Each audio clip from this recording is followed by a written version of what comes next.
Buenas noches, esto es Zona Franca, yo soy Daniel Pacheco. Pase lo que pase el próximo domingo, sabemos que en las elecciones para Congreso del próximo 11 de marzo se va a romper un registro histórico. Álvaro Uribe Vélez se va a convertir en el congresista más votado de la historia de Colombia. Los pronósticos más conservadores predicen que Uribe logrará al menos 1 millón de votos. Entonces, incluso siendo pesimistas, Uribe podría cuadruplicar al senador más votado de la historia hasta ahora. Este registro electoral, al menos en lo que va del siglo XXI, lo tiene Germán Vargas Lleras. Vargas logró en las elecciones del 2016 alrededor de 226.000 votos y en esas elecciones una votación arrolladora que superaba por cerca del 50% al segundo. En segundo puesto de este récord Guinness de los más votados en Colombia, en el Congreso, lo tiene nuestro hoy director de Red Más Noticias, Juan Lozano, cuando fue cabeza de lista del partido de la U por allá en el año 2010. Lozano sacó 212.000 votos. El bronce en este podio electoral del Senado lo tiene hoy Jorge Robledo, del partido Polo Democrático, que hace 4 años, en el 2014, sacó más o menos 192.000 votos. Con este panorama, el récord de Uribe en las próximas elecciones de seguramente más de 1 millón de votos será un hito duradero en la política colombiana de un tamaño avasallador, difícil de superar en el futuro previsible de este país, incluso para los pollos, como él ha denominado a sus muy queridos sucesores con espuelas. El mejor presidente que hemos tenido en los últimos 100 años se llama Álvaro Uribe Vélez. ¿Iván Duque no será que va a ser? Y el futuro presidente Iván Duque, el segundo mejor presidente que va a tener Colombia. Tal vez es esa magnitud de la figura de Uribe, el fervor que despierta entre su gente, eso que en algún momento se convirtió en casi un estado de opinión, lo que hace que su figura sea tan delicada en esta democracia. Y les doy un ejemplo. Digamos que el principio básico de la democracia es que la ley es igual para todos. Pero cuando se habla de aplicarle la ley a Uribe, en este caso, por ejemplo, por la investigación que se abrió en la Corte Suprema por supuestamente haber manipulado testigos, esta es la visión de la poderosa élite representada en la revista Semana sobre la posibilidad hipotética de que Uribe pueda terminar condenado. Y aquí abro comillas. Como se ven las cosas hoy, Uribe podría ser juzgado por manipulación de testigos y falsa denuncia contra persona determinada. Estos tienen pena de cárcel. Pero a ese escenario no se va a llegar. Los colombianos no están dispuestos a aceptar que Timochenko esté buscando la presidencia y Álvaro Uribe esté tras las rejas. Si esto llegara a suceder, habría serios problemas de orden público. Cierro comillas, eso dice la revista Semana. El corazón grande hacia Uribe, que tiene una parte importante de Colombia, a veces da un poco de miedo. No tanto por la mano dura, sino porque es un corazón tan grande que parece más grande que nuestra democracia. Y en política, los corazones rotos son inevitables y muy peligrosos. Aquí arranca Zona Franca.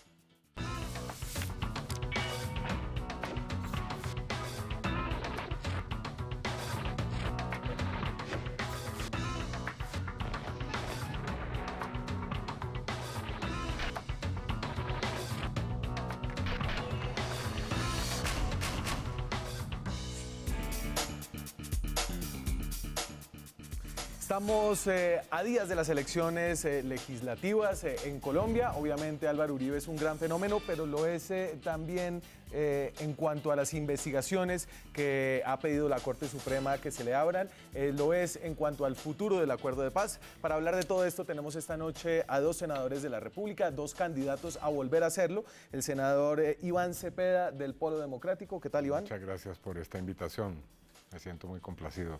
Y el senador José Obdulio Gaviria del Centro Democrático. José Obdulio. Muy buenas noches, encantado de acompañarte. Y los veo cansados, un poco agripados, lo veo usted, José Obdulio. ¿Eso es una señal de que se ha hecho la tarea o qué? Mucho avión con aire acondicionado y también obviamente mucho salir y circular sin los cuidados suficientes. Veo a Uribe, en cambio, que se mueve 10 veces más que yo, como nuevecito, y veo que Duque le aprendió, porque están muy bien. Yo sí reconozco que yo no soy modo lista abierta, Usted es modo listas, ojalá no sea modo quemado, modo pabellón La de gente quemados. cree que el que a mí no me guste la lista abierta por ser la madre de la corrupción. O sea, los ñoños no inventaron la lista abierta. La lista abierta creó a los ñoños. No creen que uno es capaz de enfrentar ese escenario y lo voy a enfrentar con buen resultado. Bueno, y hoy yo quiero hablar de la relación del uribismo con la justicia, porque nos acompaña el senador Cepeda, que ha sido protagonista en días recientes por haber estado detrás de una demanda que puso el expresidente Álvaro Uribe, una demanda que en la Corte Suprema de Justicia se volteó. Y esta relación con la justicia no surge solo cuando usted hace lo que hizo y cuando la Corte decide, sino surge hoy también por una tutela que se falló en el Tribunal de Cundinamarca en contra del senador Uribe pidiéndole que se rectificara. Dice esto básicamente la tutela.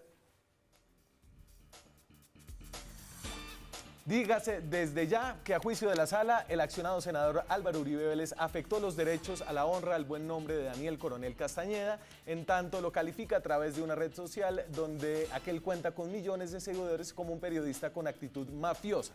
Y les voy a mostrar el tuit preciso por el cual se tiene que retractar el senador Uribe, que ya lo hizo, y ya les voy a mostrar cómo se retractó. Este es el tuit. Daniel Coronel procede con una actitud mafiosa para hacer daño electoral. Sus negocios con el narcotráfico siguen impunes y me ha demandado porque pienso que sería extraditable.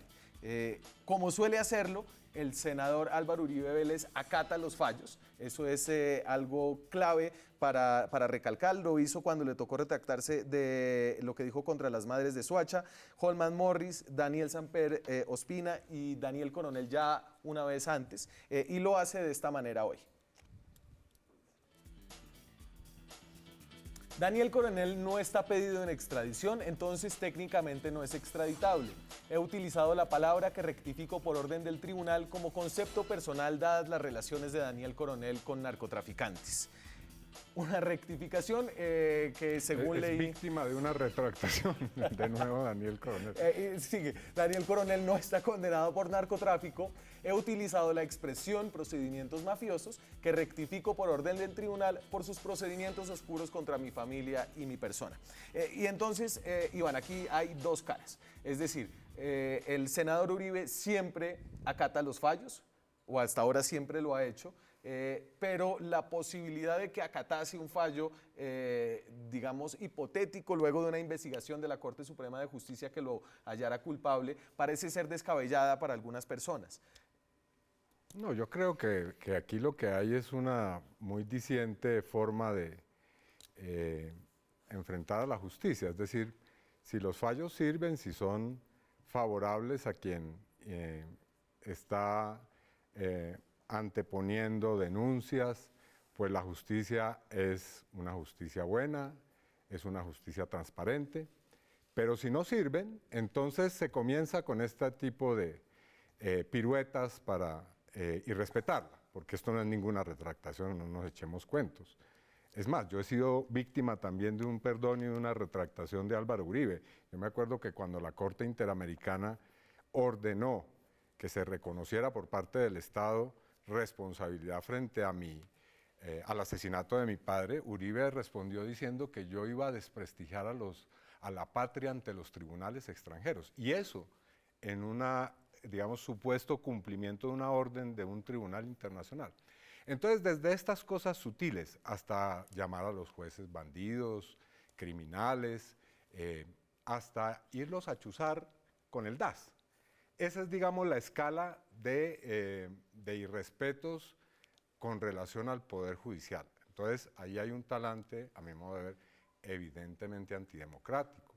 Es decir, los jueces sirven si producen sentencias al gusto de quien pone una acción penal o una queja disciplinaria, si no, son parte del terrorismo. Ese es más o menos el expediente. Y José Obdulio, de usted, el otro lado de esta moneda, y es la de una persona que siempre ha acatado a su manera los fallos judiciales. A su manera. Acatado los fallos judiciales, como que a su manera, dentro de su leal saber y entender, y dentro de su lógica y dentro de su dialéctica. y de su capacidad de ser el gran conductor primero del Estado colombiano, de la política colombiana, inclusive de ser hoy esta mañana di una entrevista muy larga a AFP. A la agencia France Press. Sí, sobre la personalidad de Uribe y pues, por qué esa popularidad y por qué esa introducción que hiciste coincide con la apreciación de la AFP. Entonces yo les decía, pues porque es el líder de la nación colombiana, no es el líder solamente de un partido político. Y cuando los colombianos... De un pedazo, digamos, de la mitad. Pero si los demás mantienen pensando en él también, enamorados, Pero eso sí. novias Bueno, hay celosas, gente que uno le no gusta sé. la geografía y que no tiene cabeza propia para pensar las cosas, pero no por ello el resto de la población debe ser, digamos, sometida a ese esquema, ¿no? Yo no soy... La geografía la es... geografía es convertir a un ser humano en una especie de santo y edificarle una especie de altar y creer que es infalible y que es una mente brillante, la única que piensa por todos nosotros. Y cuando habla, entonces habla por los colombianos. No, de ninguna manera. Álvaro Uribe es un señor que es un ser humano como todos los demás. Y como todos los demás debe ser asumido. Y eso le molesta mucho a los seguidores de él, que lo tienen convertido en una especie de Dios, en un panteón que ellos han edificado. Pero no, esa no es Colombia. Bueno, esa es una sigo. parte de Colombia. Es una parte importante, respetable, un pero también... panteón con 1 millón de votos para el Senado. Sí, puede ser, pero también Hitler tenía millones de seguidores. Bueno, siga. Obviamente hay hombres superiores, Uribe es un hombre superior. Hay hombres medianos, yo por ejemplo, soy un hombre de la media. Hay mucho mediocre y hay gente muy baja, que le toca a uno compartir con ellas escenarios permanentes. Y usted no está haciendo una estratificación política, ¿cierto? No estamos No, hablando condición de... humana, estoy hablando de condición Ok. humana que incluye el cerebro, que es la fuente de una energía que irradia ideas, etc. Entonces, el presidente Uribe allí está enfrentado a este fenómeno, que el pueblo colombiano ya lo entiende perfectamente. Primero, la Constitución del 91 es una deformación del constitucionalismo liberal porque introdujo a los jueces en la política. Por ejemplo, en ninguna parte del mundo los jueces van a cócteles políticos. No es porque no puedan, sino que les da pereza. Aquí lo hacen es porque es su función, elegir procurador, por ejemplo, ternar, elegir fiscal general, Sí. etcétera. Eso es función política. Y entonces terminan enredados en una teoría como la de Ibáñez, que la expresó. Ibáñez expresó lo que pensaban Ramírez y los Bustos y Ricaurte y toda esa gente. Y es que este era el siglo del gobierno de los jueces. Inclusive se echó ahí una cosa toda paradójica y absurda, y es que dice que el 19 había sido el gobierno de los parlamentos, el ¿Qué tal 20 si el variamos un ejecutivo. poco esta conversación? Y bueno, entonces... Espérese, a ver, Termine de redondear su idea si es tan amable para No, poder yo permitir un recibo debate. órdenes del coordinador. Sí, bueno, Yo pero no, yo venga, estoy no aquí hay también a órdenes. usted no le guste. Así a usted no le Ahora, guste. entonces la Corte comenzó a actuar como partido político. Y yo lo dije, y inclusive se frunció mucha gente. A mí me llamó Uribe y me dijo, bueno, esa puede ser una idea para desarrollar. ¿Y esto fue cuándo? Por ahí en ¿Eso el fue dos- antes o después de las chuzadas? Por ahí en el 2005 hablé de que la Corte estaba actuando como partido político de oposición, no sé si te acordás. Sí, redondeemos. Antes, entonces, aquí hay una acusación, no, una interpretación de la justicia colombiana como cada vez más politizada. Sí. Y esto lo hemos escuchado. Y eso tiene una salida, que yo no la quise presentar porque no consideraba que hubiese que la correlación de fuerzas del Centro Democrático versus la Unidad Nacional a la que pertenecen partidos como el Polo y Sí. como el Verde, etcétera, nos permitieran ¿Qué tal aprobarla. si tú Pero democratizas un poco esta conversación? presentada por Vivian, logró comenzar a cuajar, que es una constituyente dirigida única Ok. y Bueno, exclusivamente pero ¿por qué después a de la toda esta reforma a la retórica que justicia? hemos escuchado de mentes que son iluminadas y brillantes. Ah, no, hombre, José Obdulio, acuérdese que estaban seres las... humanos que son inferiores.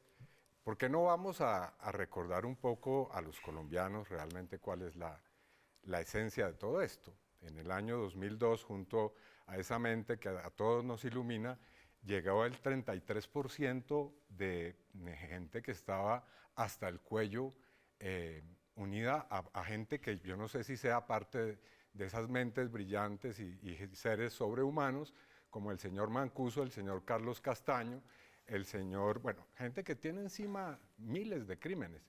Y esos eran sus aliados políticos que votaron por esa mente brillante y que también eran parte de sus seguidores, que han dicho hasta la saciedad que financiaron su campaña. Entonces viene un poder judicial y comienzan unas investigaciones y comienzan a aflorar hechos.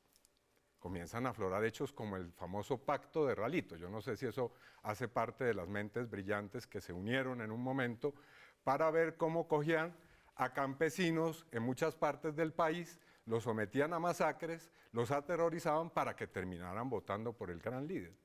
Entonces la Corte descubrió el pacto de Ralito y comenzó a escudriñando, a investigando, porque esa es su función, a encontrar responsables. Y llegó a la conclusión de que había 70 congresistas involucrados en esas actividades, que estaban con las manos llenas de sangre. ¿Y cuál fue la respuesta del gobierno de ese entonces? ¿Respetar al Poder Judicial? ¿Acatar las órdenes de los jueces? No, señor. Inmediatamente vimos surgir aquí otro episodio que tiene que ver con el famoso espionaje de la Corte Suprema de Justicia, Sí. en la cual nos enteramos de cosas como, por ejemplo, que la señora que servía los tintos en la Corte introducía también micrófonos. Entonces, digamos, más allá de toda esa retórica barata que nos quieren vender aquí en torno a que se ha politizado la justicia, no, el problema es que cuando los jueces comienzan a sacudir la impunidad con la que se ha gobernado aquí en este país, con métodos absolutamente criminales, pues comienzan a elaborarse ese tipo de teorías abstrusas. Y por supuesto que a nadie le gusta que le destapen las ollas podridas. Y a ver, eso por supuesto que no le va a gustar a la mente brillante, que fue cogida en flagrancia. Y siento que estamos en el pasado, creo que ni siquiera hemos llegado a la, No, a la, todo a la esto se ha segunda... venido desarrollando. No, claro. esto estamos aquí, estamos en pleno desarrollo de esto. Entonces, a ver, y es cierto que hay varias investigaciones, pero aquí, Iván, y en su defensa de la justicia, habrá que aceptarlo, Uribe no ha sido condenado por nada. Hay cientos de investigaciones No, pero en la puede ser Comisión de investigado. Acusaciones. No, perdón, es que esto no estamos hablando de alguien que esté por encima. ¿Cómo es eso que ahora nos dicen que si llega a ser llamado a indagatoria se va a caer el mundo? Eso no, era lo que decía la revista todo ser Semana. humano tiene que ir a las cortes y tiene que acatar la ley. No, aquí no hay nadie que, digamos, por muy suprahumano que sea considerado, puede huir a los jueces. Vamos No, eso para no es cierto. adelante. Para adelante. Sí, pero para adelante es regresar, porque hay que decir lo siguiente y tomar impulso. El presidente Uribe se destaca como demócrata liberal por detestar, descreer de cualquier uso de la violencia como método de acción política. Esa es la gran definición de un demócrata liberal. ¿Qué lo diferencia de los, por ejemplo, militantes del marxismo colombiano y en general del marxismo, de los creyentes en el manifiesto comunista, de la combinación de formas de lucha? Esas combinaciones de formas de lucha crearon en Colombia este escenario, un escenario absolutamente ajeno al presidente Uribe, y es una guerrilla sanguinaria, sangrienta, que tenía miles de secuestrados y que tenía prácticamente paralizado el país, y una organización criminal llamada AUC que hacía disque de contrainsurgente, pero que mataba para que no mataran, que secuestraba para que no secuestraran. Era el absurdo. Entonces el presidente Uribe, con su política de seguridad democrática, una gran abstracción, que no solamente guió su gobierno, sino el gobierno en Antioquia, que hizo que todo cambiara. Por eso adoran al presidente Uribe, porque precisamente él fue capaz de orientar a la sociedad colombiana a la confrontación con todas las formas y expresiones de la violencia terrorista, AUC, FARC, AUC, ELN, AUC, Digamos, lo que dice el senador Cepeda acerca de la parapolítica está aprobado judicialmente y hubo una gran cantidad de políticos que apoyaron al expresidente Uribe, que fueron apoyados por paramilitares. Y personajes de la política que solo conocen la mentira, la falsedad, la falacia de su signo.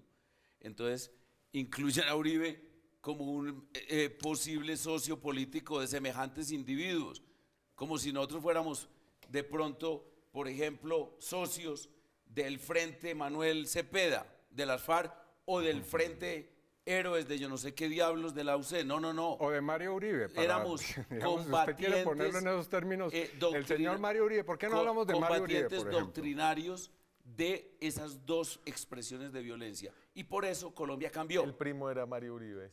Colombia cambió. Colombia Colombia cambió. se convirtió en un país que inclusive quedó incluido como una de las grandes posibilidades de inversión. Senador. Yo lo que diría las es esto. cívitas. Me parece que es una falacia en este país decir que hubo combinación de las formas de lucha de un solo lado y que del otro lo que había era una especie de hombres liberales y demócratas que estaban luchando contra el narcotráfico y la guerrilla. Esa es una ficción. En Colombia ha habido una violencia en la cual están comprometidos sectores de izquierda y de extrema derecha. Y a mi modo de ver, la idea de querer abstraerse de esa realidad pues lleva a construir relatos ficticios como el que estamos escuchando. No, sí, hubo en la guerrilla y en la vida política gente que estuvo involucrada en la vida legal y en la vida ilegal. Y mucha de esa gente, del otro lado, se decidió que debía ser asesinada como forma de acabar con ese tipo de fenómeno. Y entonces, sí, señores, hacendados en Antioquia, Sí. crearon sus grupos paramilitares y después vino el señor gobernador Uribe y legalizó muchas de esas expresiones creando unas empresas de seguridad. Y de esas empresas de seguridad, para que no hablemos aquí cuentos, hacía parte de sus juntas directivas gente como el señor Mancuso, como los señores tengo Castaño, que ir a la etcétera, primera etcétera, pausa. Cuando regresemos, tal vez podemos volver al día de hoy y regresar ningún problema. del pasado. Gracias a la gente que está hoy en Facebook Live. En segundos regresamos. Seguimos en Zona Franca, estamos en directo, son las 9:25 de la noche. Saludos a la gente que está hoy en el Facebook Live. Tenemos esta noche dos visiones totalmente opuestas de la política en Colombia. Visiones distintas es lo que hay. Vayan a votar por ellas el próximo 11 de marzo, el próximo domingo. Voten por quien quieran, pero voten. Para tratar de entender un poco ese fervor que hay detrás de la figura del expresidente Uribe, en general de esta organización que es el uribismo. Yo estuve en el cierre de campaña que hicieron en Bogotá el pasado domingo y esto es lo que me encontré.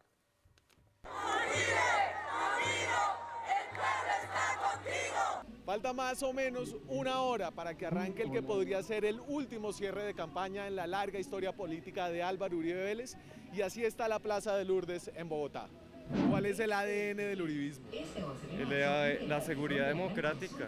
Que tiene el corazón grande para Colombia. ¿Y usted por qué es uribista?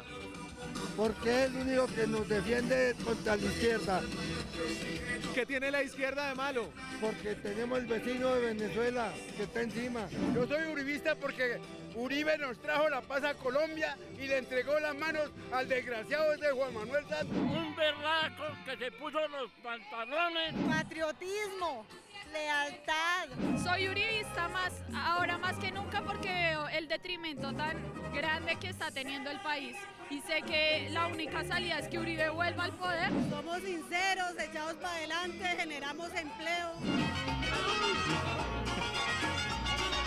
¿Usted qué es lo que ama de Uribe? Todo, ¿Todo? absolutamente todo. Hasta el cuerpito, los huesitos y la carnita. Hasta las canas, todo, lo amo. Todas estas acusaciones que se le han presentado, varias, ¿usted qué piensa acerca de eso? Persecución política, Juan Manuel Santos hasta último momento no ha cesado su mano negra contra Uribe. No lo han podido llevar a la cárcel. Cuando no lo han llevado a la cárcel es porque no le pueden demostrar nada. A Uribe siempre le han achacado mil cosas, pero nunca han demostrado nada. Son mentiras. Entre más lo acusen, más lo rodeamos. Y si la justicia llegara a comprobarlas, ¿usted qué pensaría? Es un acuerdo entre Juan Manuel Santos y la FARC. No seguiría siendo uribista, por supuesto que no. Hermano, todo ser humano cometemos errores. Y el que no los tenga que diga que es Dios. Pero Uribe, todos cometemos errores, hermano. Y Uribe los ha cometido. Si él algún día cometió una falta, que lo perdone Dios y nosotros también. Eso es pura mentira. El señor Cepeda es el que mantiene jodiendo ahí, ayudando al Potro a que haga las vainas. Petro no puede ser presidente ni por hijueputa porque acaba con todo Colombia. Señor, ¿usted es uribista o solo le regalaron la camiseta? Me regalaron la camiseta. ¡Arriba, Uribe!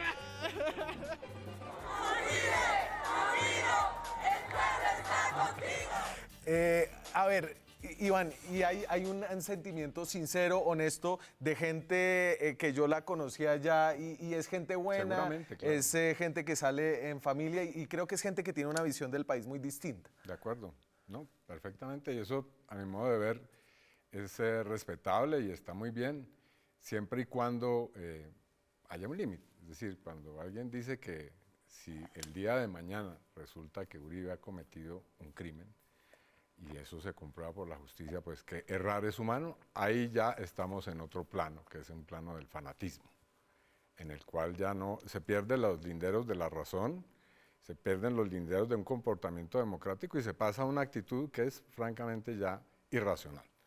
Y eso es distinto. Pero por supuesto, cada quien tiene derecho en nuestra sociedad a tener, digamos, sus afinidades políticas. Y hay un sector de la población que es muy respetable, que tiene esa visión. Yo la respeto y siempre y cuando haya un debate en los linderos democráticos, perfecto. Y creo que esa es una preocupación válida, la de que el amor por la figura del uribismo, de Uribe, digamos que crezca más allá de los límites de la democracia. ¿Usted cree que conociendo a Uribe, si hubiera un fallo adverso, un fallo que incluso llamara a la restricción de su libertad, él acataría, él se presentaría y respetaría las instituciones? El marxismo, la historia del marxismo es la historia de la utilización de la judicatura, de los sistemas judiciales como arma de guerra, arma arrojadiza, dicen en España. El caso de los juicios de Moscú fue una evidente utilización fraudulenta, absurda, inclusive casi loca. Pero usted me está llevando por un camino en el que me hace pensar que usted cree que aquí no tenemos una democracia, es decir, no es una democracia perfecta, ¿no? Pero que no tenemos ni una semblanza de democracia de instituciones. No, la Corte Suprema de Justicia, por ejemplo, tiene sentencias aduladoras del contenido de la lucha de las FARC. Dice que nunca se podrá comparar a las FARC con una organización criminal como la SAUC por el propósito altruista de su lucha. Lo dice la Corte Suprema. Sí. ¿Sabía? Y es una posición, digamos que sostenida en círculos jurídicos donde la rebelión es, pues no un derecho, pero una figura permitida dentro de esas sí, figuras en jurídicas. el moderno derecho internacional no. Dijéramos, es una figura del siglo XIX. Dijéramos, utilícela pues para los rebeldes de la causa independentista colombiana de América Latina, pero no en los estados modernos a nadie se le ocurriría que los Estados Unidos acepten como rebelión el levantamiento contra el régimen constitucional norteamericano. Entonces, en ese escenario, ellos están utilizando mecanismos judiciales. Dijéramos, quisieran haber metido a la cárcel al triunfador de las elecciones, cosa muy propia de ese sistema y de esas mentes. La verdad es que Uribe es un hombre... eso es independiente hacia el triunfador de las elecciones, sí, cometió o no un delito. delito. Eso no es independiente Daniel, de que haya o no comisión de delitos. Una pequeña intervención. Sí, pero una pregunta, una intervención. No, sí, sobre lo que estamos escuchando, porque todo esto, digamos, sí, de nuevo escuchamos toda una construcción retórica y sería bueno aterrizar en los hechos. Entonces uno se pregunta si la justicia es simplemente como una especie de prolongación de una complot que hay contra el gran colombiano, entonces, ¿por qué Uribe apela a la Corte para denunciarme? ¿No? Es decir, ¿por qué los señores del uribismo impetran acciones ante ese aparato judicial? Y lo hacen. Yo he tenido varios. Los ante el Consejo, marxistas ¿me con permite, frente a la justicia por favor? ordinaria colombiana, Es una muestra el uso alternativo del derecho es lo que civismo hacía. y de democracia escuchar. Entonces, los señores impetran una acción ante el Consejo de Estado en mi contra por hacer un debate de control político y resulta que el Consejo de Estado me da la razón, no pierdo mi investidura, entonces el Consejo de Estado también es parte de esa maquinaria y va el señor Uribe a la Corte Suprema y entabla contra mí una denuncia y la documenta. Lleva una serie de personas allá que supuestamente son testigos de que yo he creado un cartel en contra de él. Bueno, y resulta que la justicia hace su trabajo y comienzan a hacer unas interceptaciones en las cuales Uribe comienza a hablar con gente que está manipulando testigos. Entonces viene una decisión en la cual las cosas no salen como estaban previstas y entonces tenemos toda esta sarta, digamos, de toda esta retórica de que hay un poder judicial del marxismo, que el derecho que se aplica en Colombia es un derecho decimonónico y que hay que abolir a los jueces. Es más o menos el argumento ahí es, fue Uribe quien acudió a la Corte. ¿Cómo va a acudir a una Corte en la que no cree? Como dice después pues cuando la Corte ordena que lo es que de eso es de lo que sabemos nosotros frente al marxismo y a los partidos que descreen de la democracia liberal. Concurren ante las Cortes como uso alternativo del derecho, como mecanismo de acción pero aquí política. fue el expresidente y el uribismo el que acudió a la Corte. Eso es un derecho constitucional y legal que yo creo que hay que aceptar, hay que utilizarlo hasta donde sea posible. Ya creo que se están cerrando absolutamente todas las puertas, pero te quiero decir eso sería muy desafortunado. Sí. Es muy desafortunado lo que está ocurriendo. Pues porque es ponerse en desobediencia, casi que desobediencia civil frente a uno de los poderes. Un magistrado del Tribunal Superior Judicial de Venezuela huyó en el 2012 a los Estados Unidos y contó lo siguiente, presidente del Tribunal Superior de Justicia, que todos los lunes el presidente Chávez en su oficina reunía al presidente del tribunal. Usted se me escapa para Venezuela, para Moscú. ¿Sabe a qué se reunían? A preparar órdenes de captura y persecución contra enemigos políticos.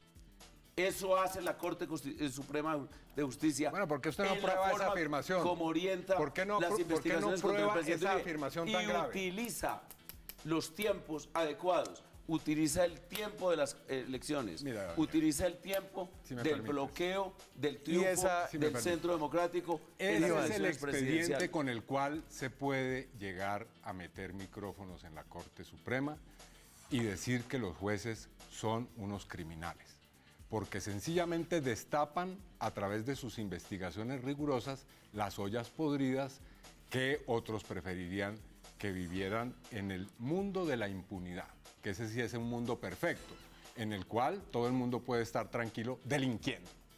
Ese es el problema de fondo. El futuro de la justicia no es el único ítem en debate acá. En el próximo Congreso y durante esta misma legislatura falta completar aspectos claves del acuerdo de paz con las FARC. Veremos los escenarios de cómo se ve eso después de comerciales. Seguimos en Zona Franca, son las 9:40 de la noche. Me escribe alguien por acá, dice que el programa de hoy está surreal. Yo agregaría pasivo-agresivo, surreal. A ver, y antes de entrar en el ¿Cómo tema... va a ser el Senado próximo con los 5 miembros condenados de las FARC por delitos de lesa humanidad? ¿De pronto entran más? No, esa gente simplemente le regalaron 5 curules. A ver, antes de irme al tema de acuerdo con... Yo decía que ellos sí están elegidos, a diferencia de otros. Ellos están tranquilos, ustedes hoy están pensando, bueno, tal vez... Es una palabra que viene del sufragio y que no. Ellos van a recibir votación, ¿cómo no? Eso es parte del acuerdo. A ver, para cerrar acá, usted en esta situación en la que casi que se están, usted se está declarando en rebeldía ante las instituciones, surge una propuesta o resurge la de la constituyente como la de Petro. No. Primero, no hay tal rebeldía. Yo simplemente soy un defensor de la Constitución y yo sí creo que la Corte, sobre todo la de Ramírez, Ibáñez y Arrula, se convirtió en un partido político y en un mazo en contra del gobierno y de una corriente política. Pero está la de Barceló. Que es lo mismo, Barceló era el segundo de Gómez Quintero, que era el más radical de ellos. Pero fíjate, es muy sencillo. Si a uno no le gusta el fallo, entonces sencillamente suprime la justicia. Es muy sencillo. Es un procedimiento rápido. No necesitas abogados ni probar nada, sino sencillamente coges a los jueces, le haces espionaje y, bueno, eventualmente los neutralizas, porque ese es el lenguaje que se utiliza en esas conversaciones. Neutralizas a los jueces. Bueno, y te continúo. Y entonces ahí está la alternativa que está en el título 13 de la Carta, que es un salto al vacío, las tonterías de Fajardo, ¿no?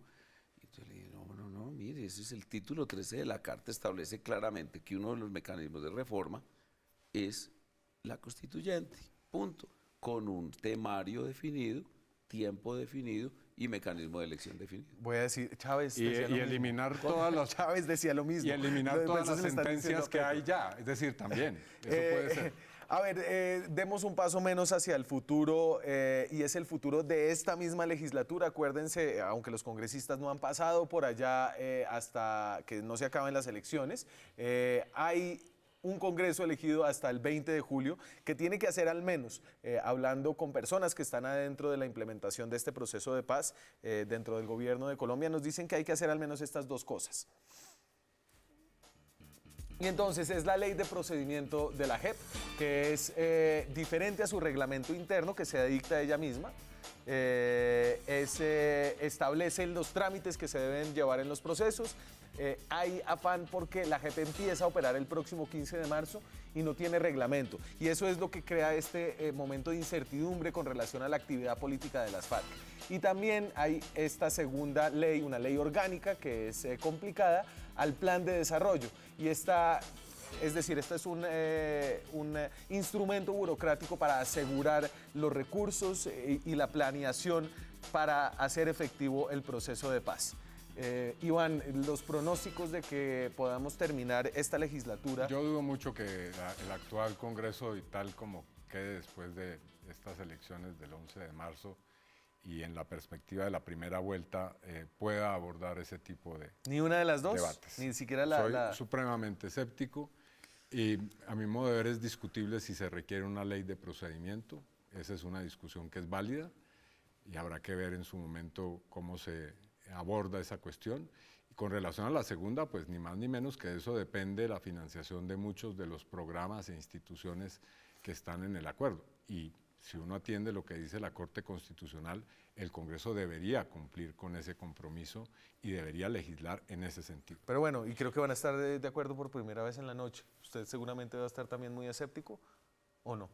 Mire, la Jurisdicción Especial de Paz tiene dos elementos básicos: impunidad absoluta José Obdulio y elegibilidad inmediata.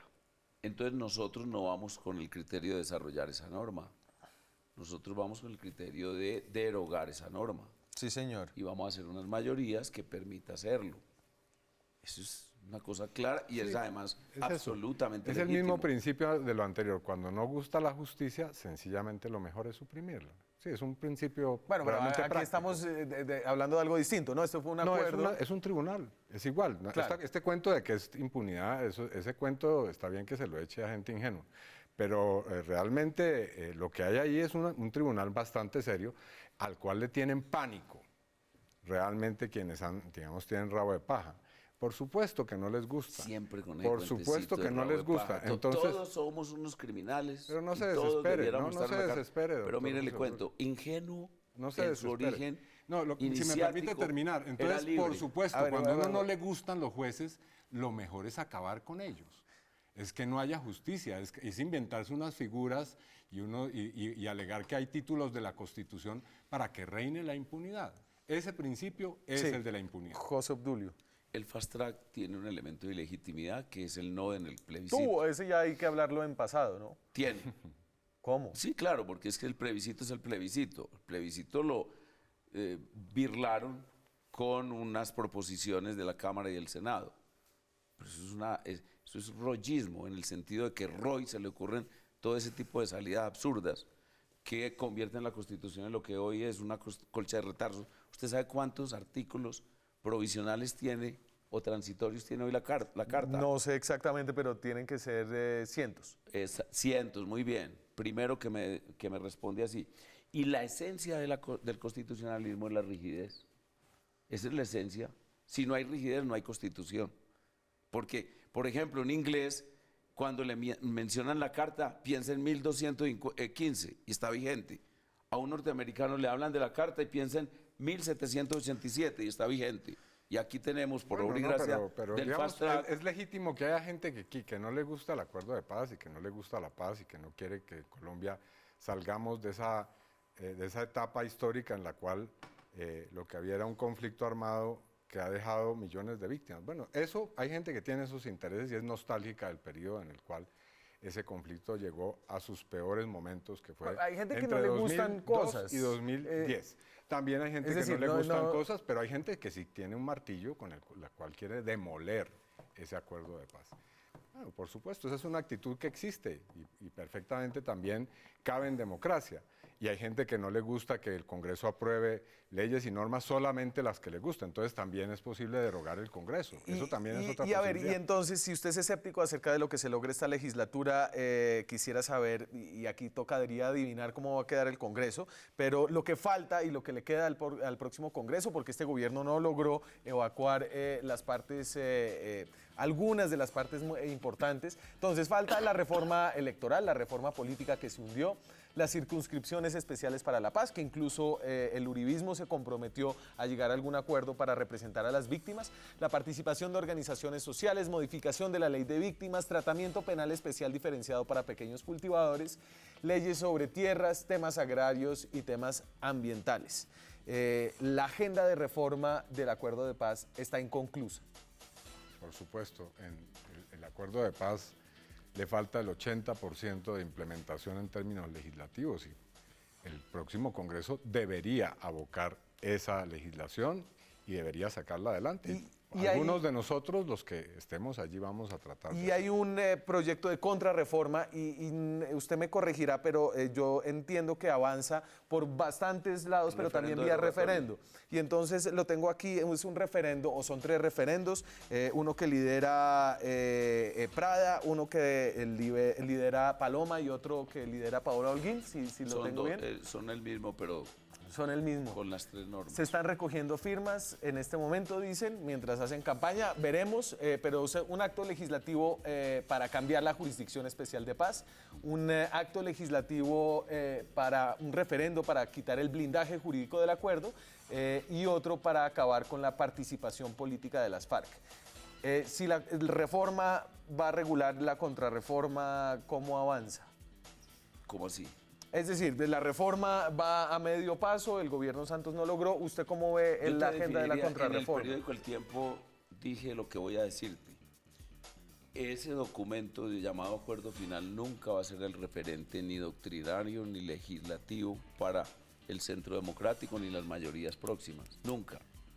Por lo tanto, hay que tener eso presente para saber por qué nosotros entonces entraremos a redefinir todo el acuerdo en lo que respecta a no impunidad y no elegibilidad. Pero no es que ni trizas ni risas. Pero, Aquí yo no, estamos veo hablando trizas. estamos hablando de 2 puntos. Hay otros aspectos que, por ejemplo, toda la desmovilización dentro de las normatividad actual está muy bien. Y a mí me falta una pausa. Cuando regrese de esa pausa, yo quiero tratar de entender realmente cómo se puede no hacer trizas el modificar aspectos fundamentales de este acuerdo de paz. Con eso terminamos el programa en minutos. Seguimos en Zona Franca para terminar. ¿Qué va a pasar con el acuerdo de paz? Dos visiones opuestas de cómo este acuerdo ha funcionado en Colombia. Y hablábamos de ni trizas ni risas. Y es estas sugerencias que hacen ustedes de que van a hacer unas modificaciones pequeñas al acuerdo, pero a los aspectos fundamentales que lo desbaratan todas. Dijéramos, Daniel, a mí me gustaría hacer un comentario sobre lo que escuchamos hasta aquí, porque ya escuchamos una posición. A mi modo de ver es perfectamente válido realizar referendos e intentar revertir el acuerdo de paz, pero aquí hay unas condiciones que hay que tener en cuenta. El acuerdo ha sido un acuerdo que ha sido remitido de manera unilateral ante el Consejo de Seguridad de Naciones Unidas y ante la Organización de Naciones Unidas. A nuestro modo de ver, es un acuerdo que le ha creado al Estado colombiano unas responsabilidades internacionales, porque el presidente lo ha firmado en calidad de jefe de Estado, y digamos que aquí no se puede negociar con cada poder público por separado. Entonces, a mi modo de ver, aquí hay que tener en cuenta que el incumplimiento de aspectos sustanciales va a generar unas responsabilidades internacionales. Y entonces, ¿esto en qué aterriza? Por ejemplo, esta idea de coger a martillazos la Jurisdicción Especial para la Paz y acabar con la Comisión de Esclarecimiento de la Verdad. Bueno, vamos a ver qué piensa de eso, por ejemplo, la Corte Penal Internacional, que ha dicho que está muy atenta a ver cuál es el desarrollo de este tribunal tan importante que se ha creado en Colombia. Entonces, digamos, a mi modo de ver, es legítimo querer cambiarlo, pero hay que tener en cuenta los referentes, porque la Corte Constitucional también ha dicho, Corte Constitucional ha dicho que este es un acuerdo que genera unas obligaciones al Estado por los próximos 12 años. Al contrario, la vigencia del acuerdo es la que obliga a la intervención de la Corte Penal Internacional, precisamente porque es subsidiaria y precisamente porque hay absoluta impunidad. Y eso es un yo no he escuchado que la Fiscalía vaya a intervenir en Colombia. La señora Fatou Bensouda no ha anunciado semejante cosa. Un cuentazo la erradicación aquella. Imagínate que la llevaron por allá también a Suiza. Y entonces todo el mundo preguntaba, ¿y esto de qué se trata? Es un cuentazo que se armó Enrique Santiago con Leiva y que pretende precisamente eso. A ver, pero sí hay unas obligaciones, al menos, y yo no soy experto en derecho internacional, pero la Corte Constitucional ha avalado, ha declarado exequibles, hay todo un andamiaje constitucional en un gobierno de 4 años. Póngale que sea el gobierno de Iván Duque. En un gobierno de 4 años, Iván Duque se va a dedicar, se demora al menos 2, si tiene un Congreso muy favorable. 2 años a echar para atrás esto. Un gobierno inteligente es un gobierno ágil, que es lo contrario de lo que tenemos hoy, precisamente. Pero la agilidad de Santos era el fast track, que era el acelerar decisiones absurdas sin que se pudiesen ser siquiera A mí me gusta que discutidas. se tome con humor ese asunto de acabar con la Jurisdicción Especial para la Paz, porque esas risitas juguetonas hoy se pueden volver nerviosas cuando comience a actuar la Corte Penal Internacional por haberle negado a las víctimas. ¿Actuar contra quién? Bueno, habrá que ver en sus casos, porque es que contra la Corte Penal Internacional, Colombia firmó un estatuto que es el Estatuto de Roma, que define claramente unos crímenes, en los cuales están incursos personas de la guerrilla, pero también hay particulares y también hay agentes del Estado. Entonces, por supuesto que a la Corte Penal Internacional sí no la van a poder chuzar, ni tampoco van a poder sustituir. Pero aquí los dos están muy monotemáticos. Digamos, a la fiscal porque no les gustó su actuación. Entonces yo digo, pues perfecto, puede ser que sea un camino, pero es un camino tortuoso. El monotema mío hoy es el número. A ver, diga su número. Cosa tan cansona, ¿no? Sí. Reducidos a un número, es un poco indigna la cosa, ¿no? ¿Se acuerda una frase de un ministro de Uribe que dijo ustedes fue que se la fumaron verde? El presidente honorario de su partido. Se estaba refiriendo a ese tarjetón. ¿Será que se la fumaron verde? Sí, yo creo que ¿Usted es el 60? Yo soy el 60 o el último. ¿Y usted? Yo soy el 10. El 10. La lista del Polo, sí. El Messi de la lista del Polo. Antes de irme, hablamos hoy, hubo noticias de Timochenko. Su estado de salud es delicado. Le deseamos todo lo mejor en su recuperación. Pero tenemos este meme que recogemos de internet que dice lo siguiente. Esto es Enredados. Diagnóstico, Timo tiene corazón. Se quedó sin candidato las FARC. Pues el diagnóstico que acabamos de conocer es un diagnóstico en el que hay una situación bastante delicada, sí, es cierto. Creo que ahí hay detalles muy claros, no es solamente un problema en el corazón, sino también cerebrovascular. Entonces, vamos a ver cómo transcurre la intervención o las intervenciones quirúrgicas que tendrán. ¿Buenos deseos? Pues sí, que hombre. actúe la ciencia médica. Muchas gracias, señores. Hay opciones para las personas que piensan distinto en este país. Ejerzan su derecho al voto. Nos vemos mañana con más periodismo, con más debate, con más opinión.